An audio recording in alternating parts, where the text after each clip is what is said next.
Gracias a todas. Es un honor estar con ustedes y moderar ese último panel del día centrado sobre el rol de los jóvenes en la construcción de una región más pacífica. Y bueno, antes de presentarle a nuestras tres panelistas, yo soy Elena, soy voluntaria joven de las Naciones Unidas, con un LIREC desde 2024. ¿Y por qué 2024? Porque es el momento en que desde un LIREC se decidió tener un equipo dedicado exclusivamente a la formación y al empoderamiento de jóvenes. Y bueno, ¿por qué tomar esa decisión y además en un centro regional?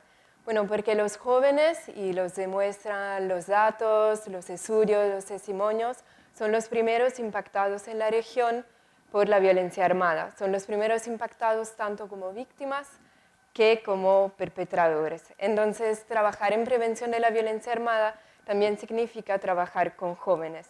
Pero sobre todo lo que nos interesaba es que trabajar con jóvenes permite generar cambios. Y eso también ha sido demostrado y ha sido reconocido, entre otros, por una resolución del Consejo de Seguridad de las Naciones Unidas sobre Juventud, Paz y Seguridad, que también está cumpliendo en esos días su 10º aniversario, y por la resolución de la Asamblea General sobre Jóvenes, Desarme y No Proliferación de 2019.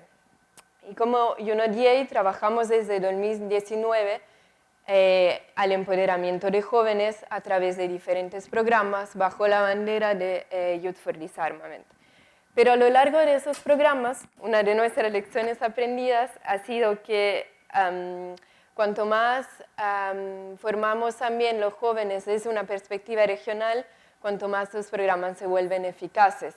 Entonces, por eso decidimos crear un equipo de jóvenes en un LIREC. Y bueno, para hablar un poquito más del rol de los jóvenes en la región, tengo hoy a tres panelistas que participaron en nuestros programas de formación. Es un honor presentarle primero a Meilán, que viene hoy desde México, que es creadora del proyecto Desarme Creativo y participante de la segunda edición del programa Youth Champions for Disarmament y también de la segunda edición del programa Youth Leader Found for a World Without Nuclear Weapons. Bueno, bienvenida, Meilán. Gracias. También les presento a Juliana Aguiar, que es comunicadora del Instituto Foco Cruzado de Brasil, que viene de Brasil hoy. Bienvenida. Y a Carla Reyes, jefa del área de Mujer e Igualdad de Género de la Municipalidad de Villa El Salvador. Bienvenida. Y bueno, y finalmente, decirle que este conversatorio está siendo grabado como parte de una iniciativa de la Oficina de Juventudes de las Naciones Unidas, que por los 10 años de la resolución sobre juventud, paz y seguridad lanzó una campaña de círculos de paz a nivel mundial. Cada una de las participantes tuvo dentro del programa de formación un espacio de mentoría para construir un proyecto de prevención de la violencia armada personal. Y bueno, y ahora nos van a contar un poquito las tres panelistas, un poquito más sobre su proyecto, pero sobre todo les pediré como desde su experiencia de contarnos un poquito por qué es tan importante involucrar a jóvenes, qué es lo que aprendieron implementando sus proyectos, y también cómo involucraron a los jóvenes, a través de qué metodologías. Y empezaría por Juliana. Yo puedo empezar diciendo un poco como yo como joven, como periodista, como sobre todo brasileña, latinoamericana, que tiene ganas de escribir, de contar historias y se ve representada por las noticias. Yo puedo, de mi forma, de mi trabajo, ayudar a quien puede contar sus historias. En esta idea yo creé este proyecto un poco piloto de un manual de redacción y uso de datos para fortalecer las narrativas de los jóvenes que viven y sufren con la violencia en sus territorios. Y enfoqué principalmente en la ciudad de Recife, la ciudad donde nací y me crié, que es una ciudad que tiene los mayores índices de la violencia contra los jóvenes. Cerca de 100 adolescentes son heridos de bala todos los años. Comparado a los otros datos que monitoreamos, es una diferencia muy larga. Entonces, es una problemática muy de la región, muy clara de la región. Entonces, vemos que tiene jóvenes sofrendo com a violência, perdendo seus amigos e com medo de que isso aconteça com eles em seguida, que sejam os próximos. Então, eu conheci algumas iniciativas de jovens que miravam os dados que tinham disponíveis em governo e faziam ações em seus territórios, e eu vi ali que havia assim interesse deles de comunicar. Então, eu pensei, eu tenho uma forma de chegar a los dados, eu sei como comunicá-los de uma forma efetiva e então eu posso compartilhar um pouco de minha experiência para que eles tenham esta ferramenta como uma coisa potente para compartilhar. Então, o manual ele tem boas práticas, o que usar, o que não usar, de como privilegiar algumas informações, de que palavras escolher, que palavras evitar para não revictimizar as pessoas que são vítimas da violência e pensar que podemos escrever como se suas famílias lhe descreveriam. Sabes, se é niño que a ele lhe gostava jogar futebol, por que não trazer esta informação quando se descreve a notícia, a informação sobre ele? Então, pensar em coisas que o destaquem como pessoa, que valorizem suas trajetórias. Então, eu penso que o ponto que temos que unir esta informação, o ponto clave para esta coisa do manual é trazer para junto os jovens que são afetados por esta violência para que se tornem produtores, se sintam empoderados por la informação e possam convertir-se em os próprios comunicadores de suas vidas e suas histórias. E nada melhor do que chegar a eles com aquilo que lhe afecta todos os dias, ¿sabes? Mil gracias, Juliana. Ahora, después de esa historia de Brasil, que nos contó un poco cómo usar la comunicación y los datos para prevenir la violencia armada, viajamos a México con la historia de Milán, que nos va a contar un poco cómo utilizar el arte y un enfoque sobre la salud mental para prevenir la violencia armada también. Justo para mí lo más importante en mi proyecto era darle la voz a ellos directamente. Entonces, a lo largo de estos talleres es lo que hemos tratado de hacer. ¿Qué crees que pasaría si en el mundo hubiera menos armas? Hubiera menos peligro. Sería todo tranquilo y no hubiera tanto peligro y tanta muerte.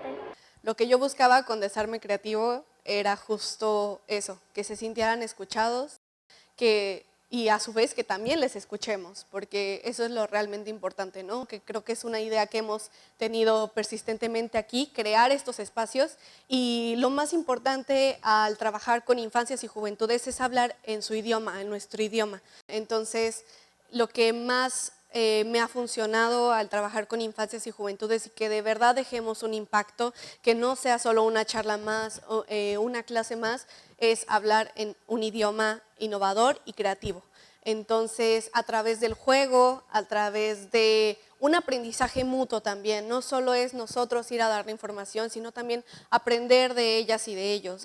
Es una pedagogía digamos, didáctica, dinámica, en la que es un intercambio de conocimiento el que estamos llevando a cabo, ¿no? Yo procuro darles esta información sobre los diferentes tipos de armas que existen, las consecuencias de estas armas, cómo el gasto en armamento y en milicia está afectando también la inversión en áreas que pudieran ser más beneficiosas para nosotras y nosotros como salud, educación, medio ambiente, etcétera.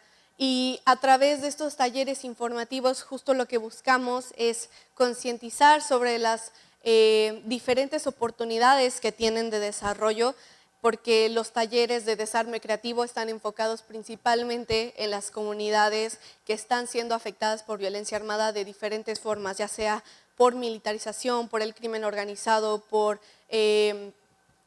delincuencia, etc. Entonces, a través de estos talleres ya hemos llegado a más de 350 infancias y juventudes entre 8 y 16 años en comunidades urbanas, rururbanas y indígenas.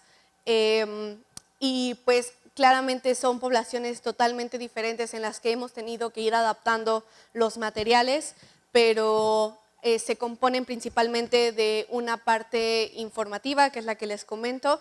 Después pasamos a un taller artístico. El arte es lo más humano que tenemos, pero también es el lenguaje universal en el que podemos atravesar barreras, ¿no? Y además, lo que buscamos con Desarme Creativo, que tiene diferentes fases, después de la fase del taller, buscamos crear espacios de exposición.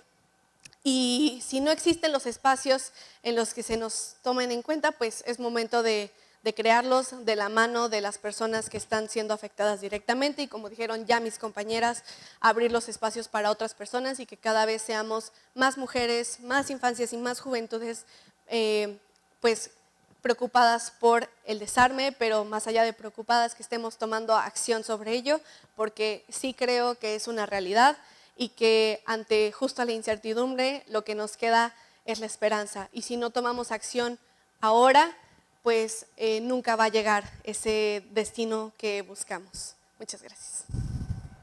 En un contexto muy duro en el que estamos viviendo, no solamente en Latinoamérica, sino también en el caso particular de Perú, donde ahora se ha normalizado prender la tele a la hora del almuerzo, a la cena, y ver que asesinaron a un microbusero, a algún cobrador de algún bus, y donde los micromachismos han hecho que los niños, las niñas, los adolescentes esperen de regalo de Navidad un arma, mientras más real, más bonita, nace Palenque, ¿no? Palenque desde el proyecto de construcción, Laboratorio de Construcción de Paz. El proyecto nace con la finalidad de recuperar espacios también, ¿no? Recuperar espacios donde hay adolescentes y jóvenes que buscan ser parte de un grupo y donde de repente llegan a pandillas o a organizaciones de repente criminales que los captan súper rápido.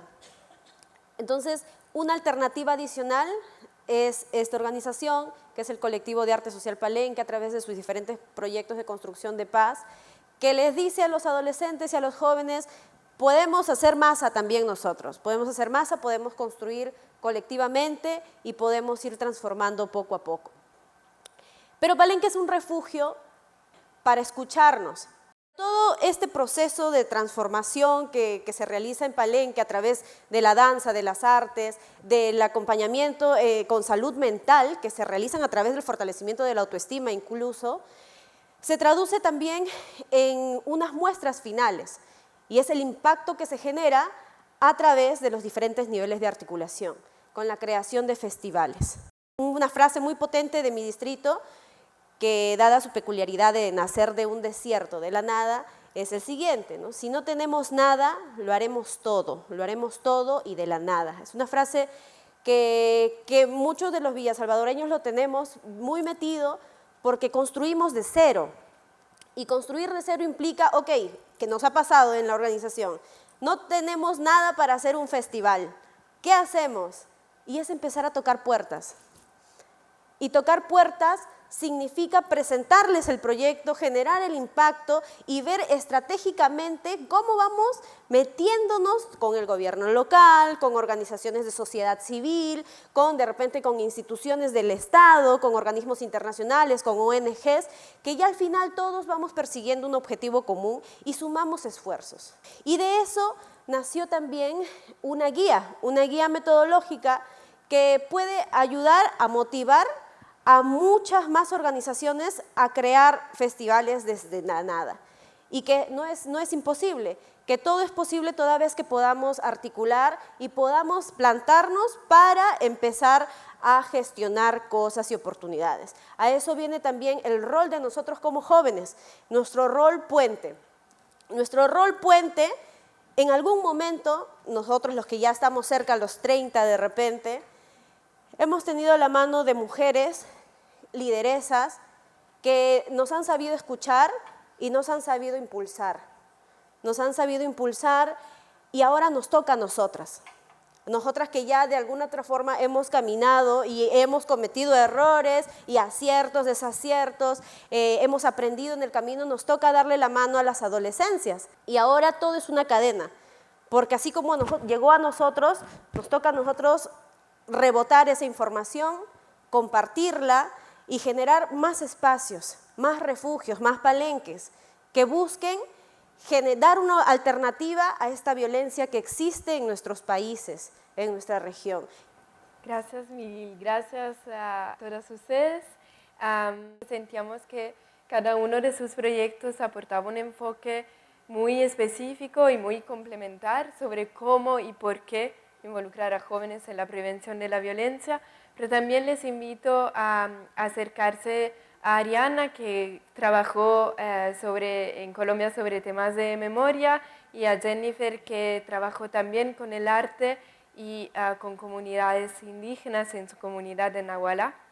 Entonces, esas historias las pueden encontrar también en nuestro blog de Paz en Acción, que está en el LinkedIn de Unlirec, para ir descubriendo un poquito más sobre cada uno de los proyectos y cómo se implementó.